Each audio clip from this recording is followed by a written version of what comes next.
Maka saya katakan ini kejahatan, menghilangkan barang bukti adalah kejahatan. Saya akan tuntut kalian karena saya bilang kan saya maka Ika terus apa? dibukalah detik-detik terakhir itu, tapi hanya cuplikan-cuplikan menit kesekian, artinya menunjukkan bahwa ada Irjen Pol Napoleon Bonaparte di menit-menit tertentu terlihat ada di berkeliaran di luar.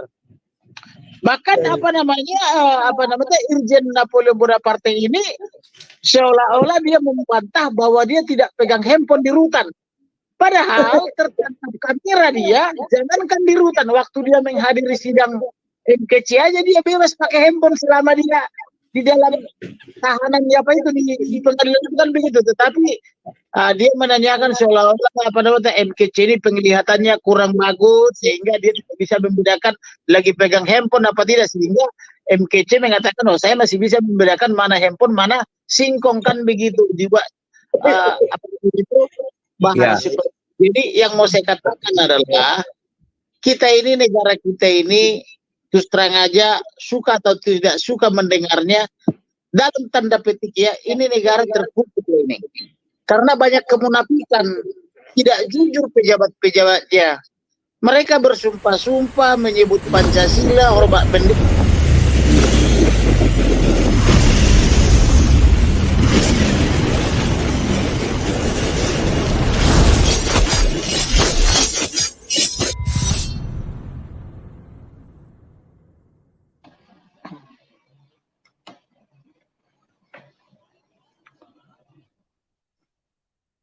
Assalamualaikum warahmatullahi wabarakatuh. Berjumpa lagi dengan saya Dr. Akal ya di channel kesayangan kita, Hidayah Molaf Channel yang mengedukasi dan menghibur. Channel di mana Oten yang datang untuk belajar akan pulang membawa ilmu, sedangkan Oten yang datang kejang-kejang akan makan tak sedap, tidur pun tak bisa sleeping ya. Dan pada kesempatan kali ini kita akan membahas tentang lanjutan sidang antara ya Irjen Pol Napoleon Bonaparte ya yang sedang dituntut masalah pemukulan ya terhadap Kosman bin Sunet alias KC ya, di mana KC menuntut ya bahwa dirinya dipukul dan disiksa oleh Irjen Pol Napoleon Bonaparte. Terus ada tuduhan bahwa penggunaan handphone dan lain-lain. Ya, di sini kita bisa melihat bahwa channel-channel Kristen mengajak ngobrol Kamarudin Simanjuntak yang menjadi kuasa hukum atau pengacaranya Kosman bin Sunet. Di sini Kamarudin Simanjuntak menjelaskan ya bahwa negara Indonesia ini dalam tanda kutip dibilang bisa disebut sebagai negara terkutuk. Ini yang ngeri-ngeri sedap ini ya. Jadi Indonesia disebut sebagai negara terkutuk. Kenapa Indonesia disebut negara terkutuk? Ya saya juga bingung. Bukankah negara kita ini disebut surganya dunia, ya alamnya luar biasa indah, kekayaannya luar biasa gitu kan? Sukunya banyaknya minta ampun, kekayaan budayanya juga besar. Ini tiba-tiba disebut sebagai negara terkutuk. Saya bingung ini ya. Kenapa kalau kamu kalah di sidang, ya atau ada problem lah, yang disalahkan selalu negaranya, yang disalahkan selalu orang lain gitu. Ini yang saya bilang mental-mental yang kurang baik. Setiap ada problem dalam diri kita, coba renungkan. Mana tahu ini cara dari Sang Pencipta atau Allah Subhanahu wa Ta'ala ingin mendidik kita agar kita naik kelas. Kenapa setiap problem itu selalu dilihat, gara-gara sana gitu ya. Lebih banyak komplainnya gitu daripada actionnya. Ya tunjukkan dalam bentuk action gitu ya. Ngeluh boleh, ngeluhnya jangan banyak gitu. Manusia itu pasti bisa ngeluh. Wajar ya, kita manusia bukan robot yang nggak ada ngeluh-ngeluhnya gitu kan, kerja terus gitu. Kita itu bisa mengeluh, tapi ada porsinya. Ya udah ngeluh habis itu kerja. Jangan ngeluh terus gitu. Saya bingung ya melihat tim dari Kosman nih ya, apalagi Pak Kamarudin ini, dari sidangnya KC itu komplain semua, aparat penegak hukumnya dikomplain, jaksanya dikomplain, ya hakimnya juga dikomplain, semua dikomplain. Entah siapa yang nggak dikomplain sama mereka, saya juga bingung gitu ya. Kenapa selalu kerjanya komplain aja gitu? Tapi ya udahlah, ini memang mungkin mental ya, karakternya memang seperti itu. Ya, yang kita nggak habis pikir kenapa Indonesia juga kena gitu. Indonesia ini negara, bukan orang. Ya, Indonesia ini bisa bagus nggak bagus ya tergantung orang-orang yang ada di dalam gitu. Jadi bukan Indonesianya terkutuk sehingga orang-orangnya jadi sial gitu. Enggak, Pak. Terbalik Anda. Indonesia ini bisa jadi apa tergantung orangnya. Jadi setiap zaman itu pasti ganti. Dulu misalnya contoh, ya, Romawi sangat berkuasa, tiba-tiba dia juga melempem. Kan setiap waktu bisa berganti lah. Kalau memang Indonesia masih banyak kekurangan, ya kita doakan Indonesia jadi maju. Ya kita lah harus bergerak. Kenapa harus mengharap, wah nanti tunggu 100 generasi lagi, tunggu nanti 100 tahun lagi. Kenapa nggak dari kita gitu? Dari generasi kita nih yang buat Indonesia maju. Kalau Anda merasa Indonesia masih ketinggalan, atau Anda merasa Indonesia ini masih banyak kekurangan, janganlah dibilang, wah negara terkutuk. Ini kan Anda mengutuki negara Anda sendiri. Anda mengutuki tanah air Anda sendiri. Kalau Anda rasa nggak cocok, ya pindah gitu. Mungkin ikut sama Saifuddin ya. Dia kan pengacaranya Saifuddin juga. Pindah, ikut sama seperti Saifuddin Ibrahim. Kalau Anda merasa di Amerika lebih bagus. Sama kayak si Tony ini ya, dia di Amerika. Tony M. Bastaman ini. Ya udah seperti itu. Kenapa harus mengatakan Indonesia negara terkutuk? Nggak baik lah. Kita tinggal di sini, kita cari makan di sini, enak kok, nyaman kok. Ya, apakah si Kamarudin ini nggak cari makan di Indonesia? Bullshit kalau dia bilang dia nggak cari makan di Indonesia. Dia cari makan di Indonesia kok. Dia makan makanan Indonesia. Kenapa Indonesia yang dikutuk? Nggak boleh. Ya, jahat seperti itu. Ya, saya bilang kalau memang ada problem, ya, anggap saja itu ujian. Contoh kita bilang ya, oh ini kok nggak adil, nih kok nggak adil. Udah saya bilang, berkali-kali saya ulangi, di dunia ini jangan kalian harapkan keadilan 100%.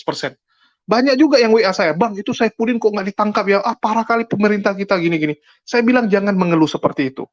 Ya, jangan pernah mengeluh, wah pemerintah kita gini-gini. Ya Saifuddin biarkan gitu. Kita paling cuma bisa menyuarakan agar mendesak pemerintah lebih aktif. Itu aja. Kita cuma menyuarakan, tapi janganlah pemerintahnya jadi dihujat gitu kan. Wah pemerintah kita nggak beres gitu. Itu nggak boleh. Itu dosa, nggak boleh ya. Kita doakan saja. Kalau memang Saifuddin nggak mendapatkan hukuman di dunia, ingat, yang paling adil itu di akhirat. Keadilan itu di akhirat. Jadi jangan pernah menggantungkan harapanmu dengan manusia. Ya, jangan menggantungkan harapan dengan apa? Manusia. Bahkan manusia yang diangkat menjadi Tuhan pun jangan kalian gantungkan. Itu kalian yang angkat dia jadi Tuhan. Nggak bisa kalian harap sama manusia. Oke? Dan kita dengar dulu ya bagaimana pemaparan dari Kamarudin Simanjuntak ini perihal Indonesia disebut sebagai negara yang terkutuk. Di menit-menit tertentu terlihat ada di berkeliaran di luar. Bahkan apa namanya Irjen Napoleon Bonaparte ini seolah-olah dia membantah bahwa dia tidak pegang handphone di rutan. Padahal tertangkap kamera dia, jangankan di rutan, waktu dia menghadiri sidang MKC aja dia bebas pakai handphone selama dia di dalam tahanan apa itu di pengadilan itu kan begitu. Tetapi dia menanyakan seolah-olah MKC ini penglihatannya kurang bagus sehingga dia tidak bisa membedakan lagi pegang handphone apa tidak, sehingga MKC mengatakan saya masih bisa membedakan mana handphone mana singkong kan begitu dibuat apa itu bahan seperti. Jadi yang mau saya katakan adalah kita ini, negara kita ini terus terang aja suka atau tidak suka mendengarnya, dalam tanda petik ya, ini negara terkutuk ini karena banyak kemunafikan, tidak jujur pejabat-pejabatnya. Mereka bersumpah-sumpah menyebut Pancasila, hormat bendera, tetapi mereka korupsi terus. Kalau kita jujur bahwa Alkitab itu firman Tuhan, kita ini negara terkutuk. Kenapa? Karena bilangan 24:9 mengatakan terkutuklah orang yang mengutuk Israel dan diberkatilah orang atau kaum yang memberkati Israel. Saya satu-satunya orang Indonesia selalu memberkati Israel. Makanya saya selalu selamat dari segala macam malapetaka karena Tuhan Israel selalu melindungi saya. Nah, bagaimana dengan selalu mengutuk Israel? Apakah menjadi negara yang terkutuk? Berkati ya, mati jawab masing-masing sesuai firman Tuhan kan begitu. Itu yang bisa saya jelaskan. Terima kasih. Wow, luar biasa Amang. Ya ini dia bukan pendeta loh. Nah kalau pendeta ada berdusta di bawah Amang, jadi memang HAM itu sifatnya universal. Tetapi dalam pelaksanaannya itu sering terkait dengan sikap subjektivitas kita. Tidak bisa memiliki integritas yang baik sehingga tidak bisa bersikap objektif.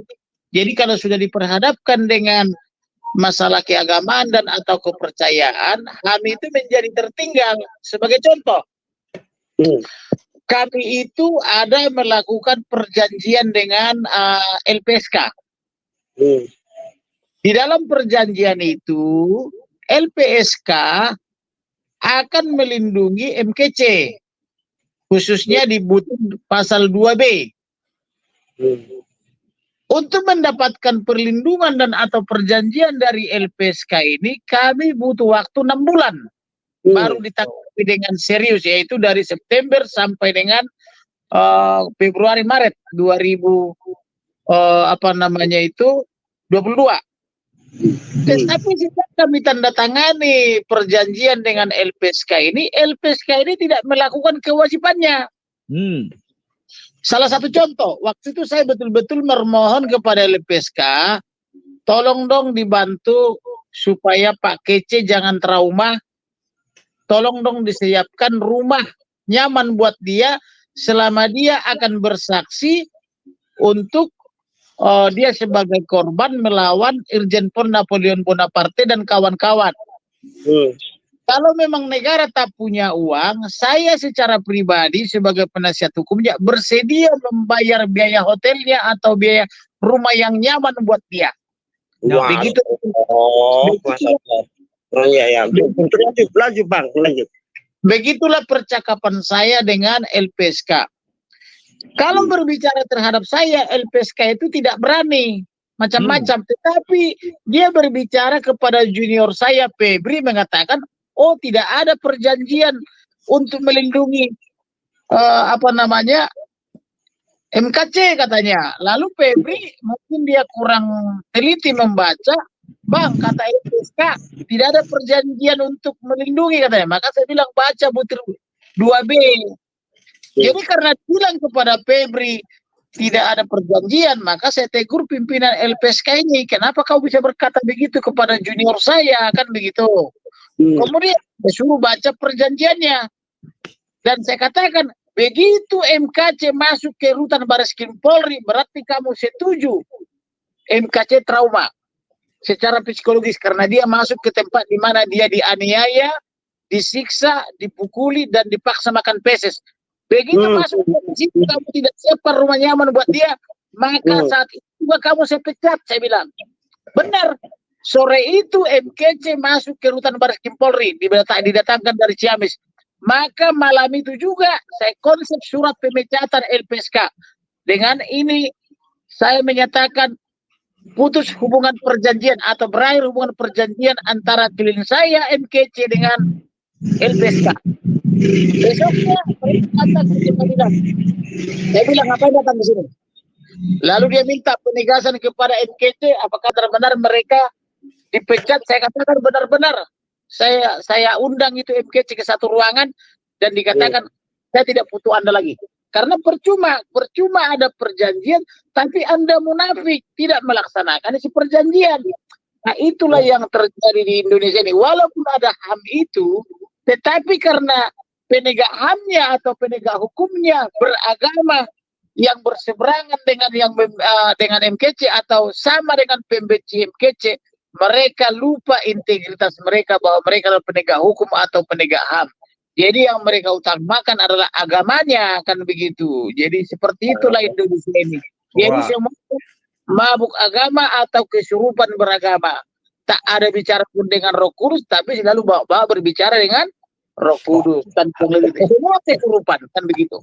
Itu dari Pak Amang Kamarudin. Ya, teman-teman sudah dengarkan ya. Jadi selain mengatakan Indonesia sebagai negara yang terkutuk, gara-gara Indonesia nggak mau mendukung Israel, dianggap Indonesia akan terkutuk. Wah, ini udah sangat sering lah, lucu sekali gitu ya. Seakan-akan kita nih harus menjadi penjilatnya Israel ya. Pokoknya kalau kita nggak menjilat Israel, kita akan terkutuk. Saya nggak habis pikir gitu ya. Kenapa lah ada yang seperti ini gitu ya. Nggak ada yang lebih superior dari orang lain. Kita ini sama. Kita ini ciptaan Tuhan. Jangan dianggap, di sana ciptaan yang lebih luar biasa gitu. Ada orang yang disayang Tuhan, personal by personal. Karena kelakuan kamu, karena iman kamu. Ya. Jadi bukan satu bangsa, nggak bisa gitu. Satu bangsa diperlakukan spesial. Dulu mereka pernah diperlakukan spesial, tetapi mereka menyimpang, bandel. Ya, yang disayangi kakeknya, begitu giliran cucunya bejat cucunya, ya dihajarlah cucunya. Sejak itu tidak ada lagi yang perlakuan seperti itu. Yang ada adalah personal by personal gitu ya. Jadi ya saya juga bingung kenapa Israel itu selalu mereka jilati, tetapi ya sudah itu balik ke mereka. Terus yang kedua kita bisa lihat di sini dia mengatakan ya, lembaga perlindungan saksi LPSK itu ya, lembaga perlindungan saksi dan korban itu dia pecat gitu kan. Terus dia bilang mereka itu nggak punya integritas gara-gara agamanya sama dengan yang menyiksa KC gitu. Wah ini kan fitnahan gitu, nggak boleh lah. Ya. Mengatakan orang nggak punya integritas. Bagaimana dengan Anda sendiri? Anda punya integritas nggak? Anda punya nggak gitu? Ya, apa yang sudah Anda lakukan? Setahu saya ya, maaf, bukannya saya menjelekkan.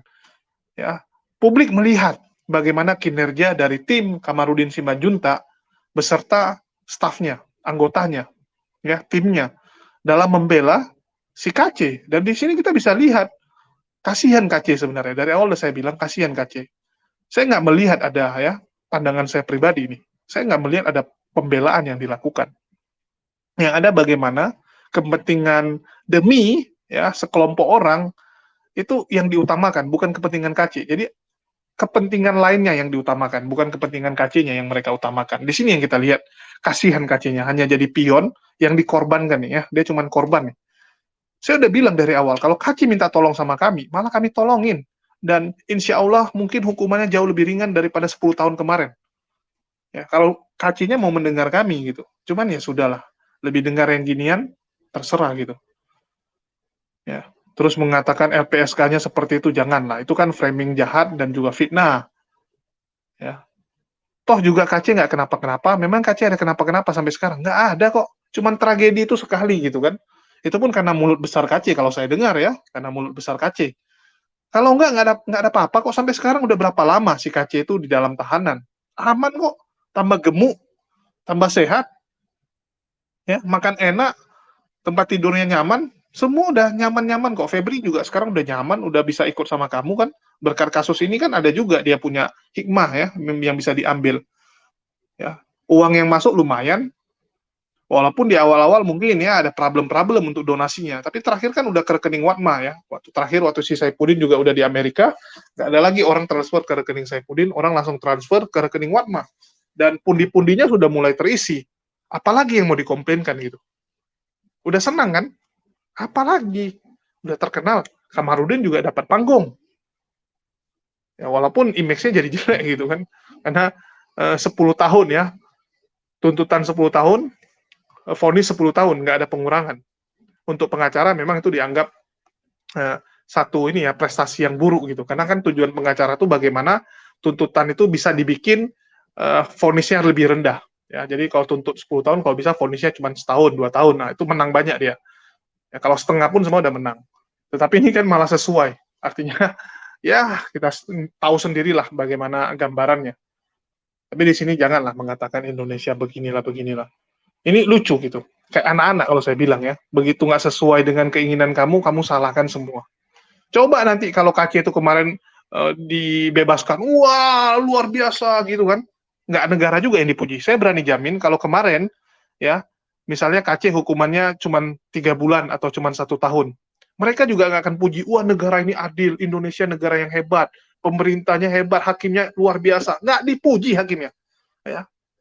Saya berani bilang, mereka ini nggak mungkin puji hakim. Yang dipuji nanti apa? Wah berkat Yesus. Ya ini berkat Yesus ini kita bisa menang. Lah, ya. Giliran bagus-bagus berkat Yesus, giliran jelek nyalain orang. Standar janda lagi standar janda ya. Jadi janganlah seperti itu ya. Jelek bagus ini ya mungkin suratan dari Yesusnya gitu kan ya, anggap aja ini memang dari Yesusnya gitu kan. Kalian meyakini tidak ada sehelai rambut pun yang jatuh tanpa campur tangan Tuhan. Kalau KC harus menjalani ini ya ini campur tangan dari Tuhan, udah selesai gitu. Percaya aja. Kenapa sih iman kalian di mana gitu? Saya kadang-kadang bingung ya, ada orang mengaku sebagai pemuka agama, pendeta, tapi imannya kok seperti itu? Ya, kok seperti itu gitu? Bayangkan. Kalian yang nilai sendirilah orang-orang seperti ini bagaimana, dan kita bisa melihat ya bagaimana mereka ini kerjanya komplain aja. Ya, inilah saya bilang tukang komplain. Live berjam-jam hanya untuk komplainin hasil yang sudah jelas, bukannya nyari solusi, bukannya jadikan pelajaran, kira-kira apa yang harus dilakukan supaya lebih bagus nanti. Nggak ada yang mereka pelajari. Ngakak saya kalau lihat orang-orang seperti ini ya. Istilahnya selalu menyalahkan orang lain, mengkambing hitamkan orang lain terus. Ya, mungkin itu aja dari saya. Makasih nih buat teman-teman yang udah nyimak. Kalian nilai sendiri ya bagaimana statement Kamarudin yang mengatakan Indonesia ini sebagai negara terkutuk. Nah, ini ngeri-ngeri soalnya. Oke, itu aja dari saya. Makasih buat semuanya. Di akhir kata saya ucapkan wassalamualaikum warahmatullahi wabarakatuh. Sampai jumpa di lain kesempatan.